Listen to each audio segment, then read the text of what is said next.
Hello, my name is Deanna, and in this video, we will be talking about high performing team. If you guys have never heard of what high performing teams are, well, they are very hard to create, but they are worth the effort, as the picture had said it. They are teams that are integrated towards the same goal, that feel like they are one, that they work together in unison to give the best of their abilities to form something great. So keep on watching to see how high performing teams are created. What are the steps that you should take in order to have a high performing team as well? So many of you will be wondering, what is Tuckman's model? What does it involve? How does it work? So Tuckman's model comes with 5 steps to follow as a guide to form that great team, that team of confidence, that team of resilience in your area of professionalism, in your area of friendship, whatever the case may be. So stick around to see the 5 steps. The first step of Tuckman's model is forming. And as the word says, this is where you're starting to form your group, starting to meet your group. Everyone here is excited. They're excited to meet one another. They give their best of themselves when boom comes storming, which is the second stage of Tuckman's model. This is where you see the true side of people. This is where the double-faced people come out. This is where you see that people aren't the way they said they were, just like in classrooms when your classmates seem to be really nice, be very working, but then when it comes to teamwork, or maybe you go to a party and there's gossip, and now people hate each other, people disagree with each other, people talk bad about one another. This is where you really meet people's true colors and people start to clash. That friendliness is no longer there. This is where people see who you really are, and you express yourself as well as who you really are. So this is where people really get to see who one is.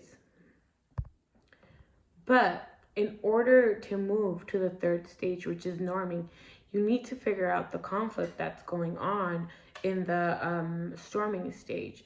So you need to come to an agreement and figure it out in order to move on to the next stage, which, like I said, is called the norming stage. In this stage, you guys figure out your differences, you shake it off, we're good friends now. You work as a team now, you respect one another, and this is kind of where the group becomes a whole, because you guys have seen both of both worlds, and now you guys come to an agreement. You guys know how one is, how one works. This is kind of where you make peace, and where your professional section of your group begins. So the next step is performing. As the name says it, performing. Here is where your team performs. They give their all. They feel accepted. They feel as a team.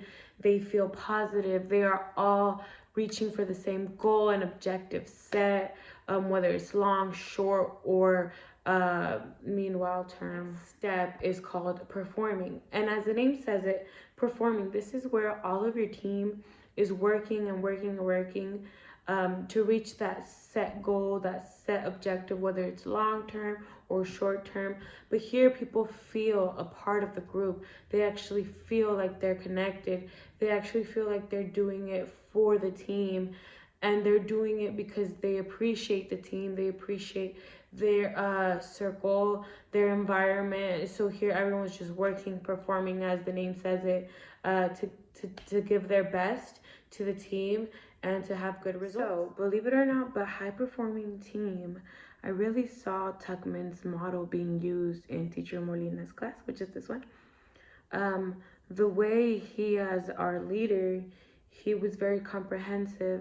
He saw the ups and downs in the group, and he saw how to create that unison between us, to create those certain work in class, work in teams, for us to become a whole team and work together. So it was something very cool, because he used these steps without maybe him realizing that he is using these steps, or even us realizing what was going on. And at the end of the day, I really felt like Tuckman's model was used in Teacher Molina's classroom because the last step of this model is what was called the adjourning.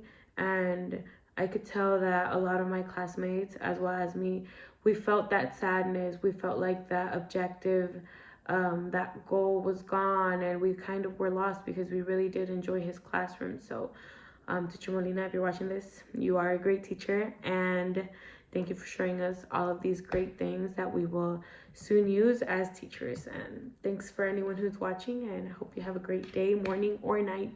Bye.